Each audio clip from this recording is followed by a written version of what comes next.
There's a moment, quiet, often unnoticed, right before action, before decision, before thought. It's the moment you take a breath. Most people skip this. They rush into reaction trying to fix, solve, control. But the Stoics knew something deeper, that true power begins in stillness. Right now, wherever you are, draw your attention inward. Take a deep breath.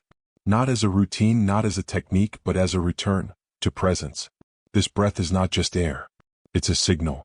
A reminder that life is happening now, not in some imagined future where everything finally makes sense. Anxiety? It thrives in that future. In the what-ifs, the should-haves, the need-to-happens. But manifestation, the realization of the life you want, does not emerge from chaos. It requires clarity, presence, alignment. Letting go of anxiety is not weakness. It is preparation. The first act of manifestation isn't a vision board, a hustle, or a mantra. It's breathing deeply and choosing to be here. Because only when you're truly present can the world respond to you. Only then are you in the frequency of alignment. Marcus Aurelius, facing wars and betrayals, wrote, "Nowhere can man find a quieter or more untroubled retreat than in his own soul." And that retreat begins with a breath. In a world that glorifies hustle, chaos is often mistaken for progress. People move fast, talk loud, plan endlessly, all in search of control. But here's the paradox. The more force you apply, the further the outcome slips from your hands. Calmness is misunderstood. Many see it as passivity, as if being still means being weak. But calmness is not the absence of action. It's the foundation of effective action. The Stoics were warriors, emperors, and philosophers. And yet, they held inner calm as one of the highest virtues. Why? Because calmness aligns us with something greater than brute effort. It connects us to a deeper intelligence, the flow of nature, the pulse of the universe. Seneca wrote, "We suffer more often in imagination than in reality." That suffering, the one that tightens your chest and clouds your mind, disappears when you choose serenity. In the language of manifestation, the universe doesn't respond to desperation. It doesn't bend to frantic energy. It moves toward stillness, toward certainty, toward those who trust. Think about the last time something truly beautiful happened in your life. Were you desperate for it? Or did it arrive when you had let go, when you were at peace, maybe even distracted? Calmness isn't a delay in your journey. It is the path. It's the frequency where synchronicity lives. The meeting, the opportunity, the solution, they're already moving toward you, but you must match their pace. And that pace is not frantic. It's focused. It's centered. When you are calm, you see clearly. You act wisely. You attract powerfully. And the universe, silent and precise, responds. There's a tension that arises when we try to force life. A tightening of the mind, a rigidity of thought, an obsession with outcome. It feels like we're doing something powerful, pushing harder, staying up later, grinding until we win. But the Stoics would tell us this is a trap. The need to control is rooted in fear. And fear sends a clear message to the universe: I do not trust. That message echoes in your energy, your actions, your relationships. Epictetus taught, some things are in our control and others not. That single insight separates peace from suffering. When you try to control what's not yours, timing, results, how others act, you disconnect from reality. You fight the river instead of learning to flow with it. Manifestation is misunderstood. It's not about manipulating circumstances. It's about aligning with them. When you try to manifest from a place of obsession, you block the very thing you want. You send mixed signals. One part of you asking, another part doubting, another part fearing. Letting go doesn't mean giving up. It means stepping aside. It means knowing you've done your part, the inner work, the preparation, and now it's time to trust. Think about the artist who creates effortlessly when she stops trying to impress. The athlete who performs best when he's not focused on the scoreboard. The conversation that flows when you're not overthinking every word. Control tightens. Trust opens. In the quiet space beyond control, things happen. Not by your force, but by your alignment. You meet the right person. The opportunity shows up. The message arrives. Not because you chased them down, but because you made space for them to come. Your reality is not built by chance. It is shaped, silently, precisely, by the state of your inner world. If your mind is full of doubt, your life will reflect hesitation. If your heart is gripped by fear, your path will be filled with resistance. The world responds not to your words, but to your energy. This is not mysticism. It is observation. It is what Stoicism and modern psychology both affirm. The external mirrors the internal. Cognitive behavioral therapy, a foundation of modern psychological healing, teaches that our thoughts shape our emotions, and our emotions shape our behaviors. The Stoics knew this centuries ago. Marcus Aurelius wrote, "The soul becomes dyed with the color of its thoughts." If your thoughts are anxious, your experiences will echo that frequency. If they are peaceful, opportunities feel magnetized to you. Look around. The people who seem to move through life with grace, they aren't lucky. They're internally aligned. They radiate clarity and the world respects that energy. But if you walk into your day with chaos in your chest, everything becomes heavier.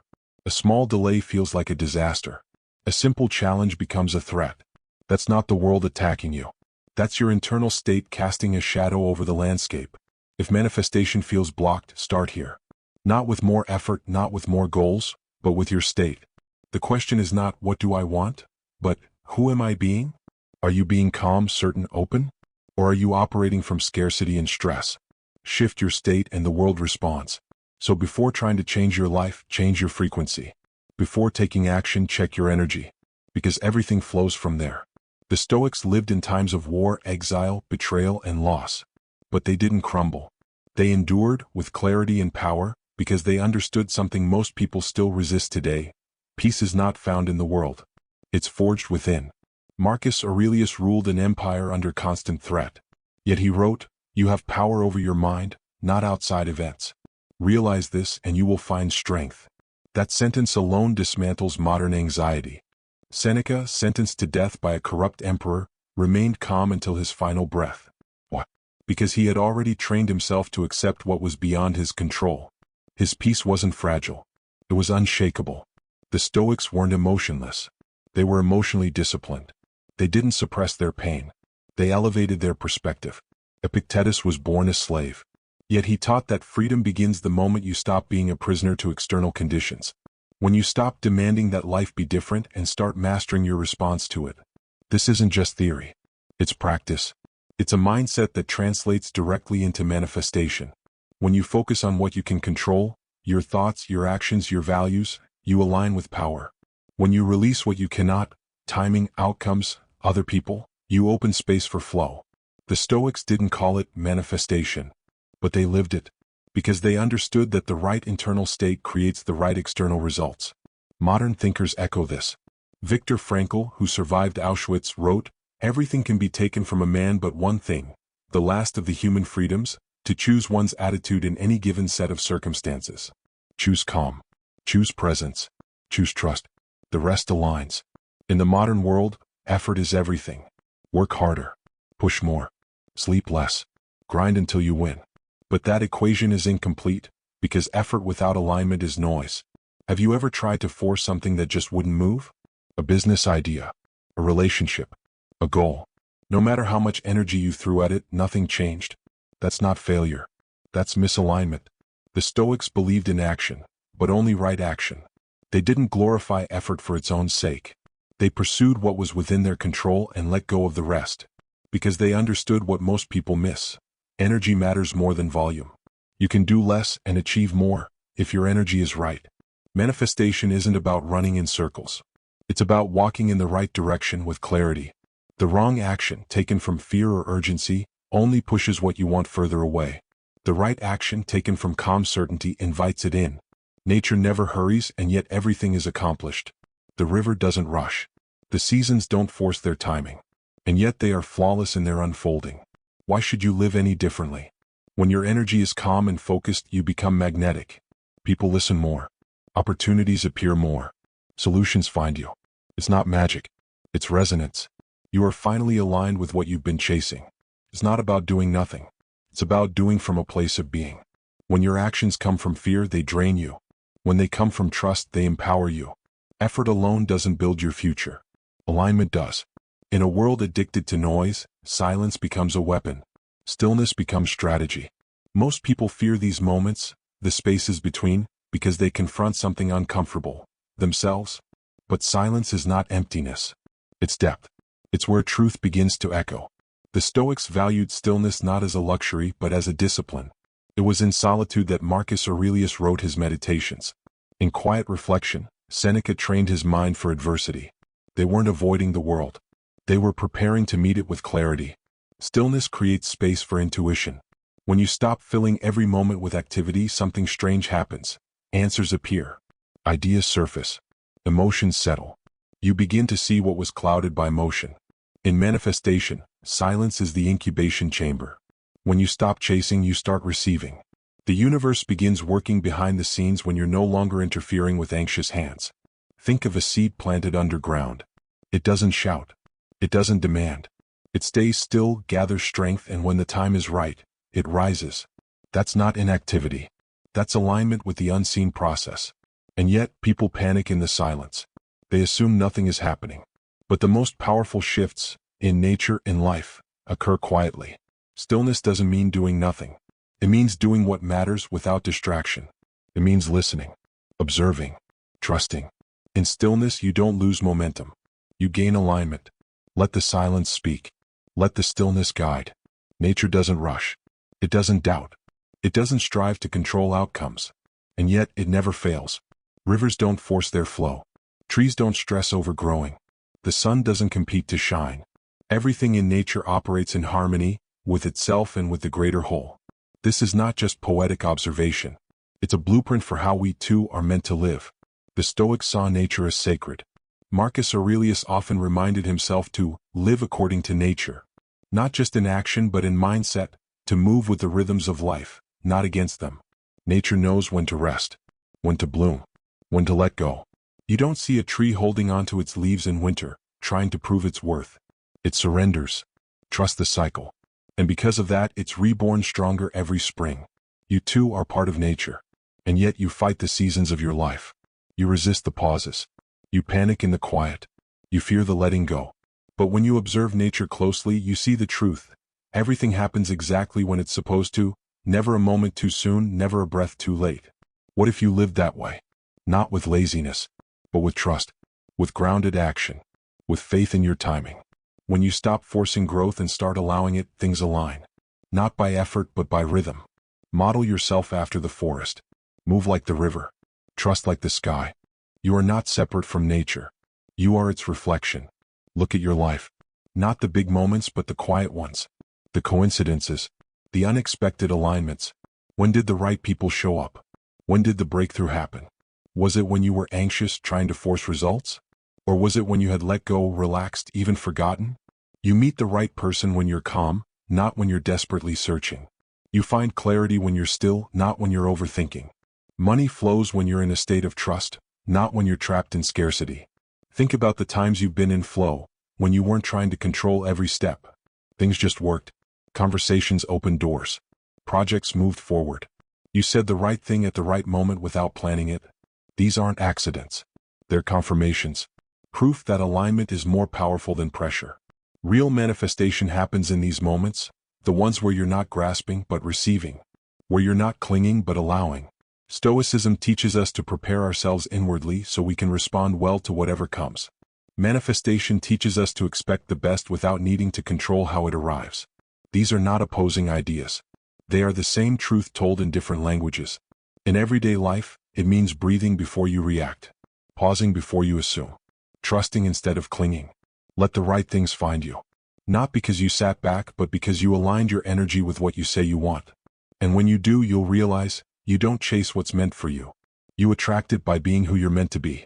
Children are natural manifestors. They imagine something, believe it's possible, and act as if it's already theirs. No overthinking. No timelines. No doubt. A child says, I'm going to be an astronaut, and lives that truth in their play, their drawings, their excitement. They don't ask how. They don't wonder when. They trust. That trust is pure alignment. Children don't create from fear. They create from joy, curiosity, and expectation. And that's exactly why their energy is so magnetic. They're not blocking outcomes with anxiety. They're not sabotaging themselves with overanalysis. They're simply being present, open, and ready to receive. Somewhere along the way, adults lose this. We trade imagination for strategy, wonder for worry. We learn to doubt, to calculate, to wait for proof before believing. But the Stoics would tell us to return to simplicity, to focus on what we control, our thoughts, our beliefs, our attention. And in doing that, we return to something childlike, the ability to see possibility without being crushed by fear. Seneca said, "It is not that we have a short time to live, but that we waste much of it." Children don't waste time on fear. They don't rehearse disaster. They live fully in the moment, and the universe seems to bend to meet them there. So learn from them. Trust like them. Play like them. Expect like them. Not because you're naive, but because you remember that belief, not control, is where creation begins. Calm is not something you visit when life becomes too loud. It's a state you cultivate, a foundation you return to over and over until it becomes who you are. Most people treat calm like a luxury, a moment on a weekend, a deep breath before sleep. But if you want to align with power, calm must become your default, not your escape. The Stoics practiced this daily, not when crisis hit but before it ever arrived. They trained their minds the way soldiers train their bodies, with repetition, discipline, and purpose. Marcus Aurelius reminded himself every morning, "You will meet people who are selfish, arrogant, deceitful. Not to become bitter, but to stay grounded. To remain calm in the face of inevitable chaos." You can do the same. Begin each day by anchoring yourself, with breath, reflection, stillness. Walk into your life already centered so the world doesn't pull you off course. Calm is not about appearing strong. It's about being untouchable in your core. It's about choosing peace, not reacting to provocation. It's about mastering your state, not just managing your schedule. And when calm becomes your lifestyle, everything changes. You hear more. You feel more. You move with precision. People trust you more. Life meets you with greater ease. Because calmness is not weakness. It's clarity. It's strength. It's power, practiced and embodied. Life doesn't reward panic. It rewards presence. It doesn't respond to desperation. It opens to those who trust. What you seek is not found through control, but through alignment. Not by grasping, but by grounding. Not by rushing, but by returning, again and again, to stillness. The Stoics knew this. The universe affirms it. And your own experience proves it if you pause long enough to see.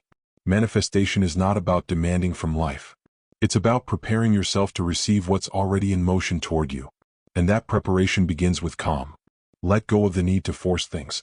Let go of the obsession with when and how. Focus on your state. Focus on your breath. Focus on what you can control, your mind, your emotions, your actions. And then watch what happens. The right people arrive. The right doors open. The right timing unfolds. Not because you chased it down, but because you aligned with it. You don't need to fix everything. You need to trust more. You don't need more effort. You need more presence. So breathe. Be still. Return to calm. And know this, when you live in peace, life becomes generous. Now reflect on this. What would your life look like if calm wasn't a moment, but your way of being? If this message reached you, it wasn't by accident. Share your thoughts. Reconnect with yourself. And let this be your starting point, not just to manifest more, but to be more. Because the most powerful thing you can offer the world is a grounded version of you.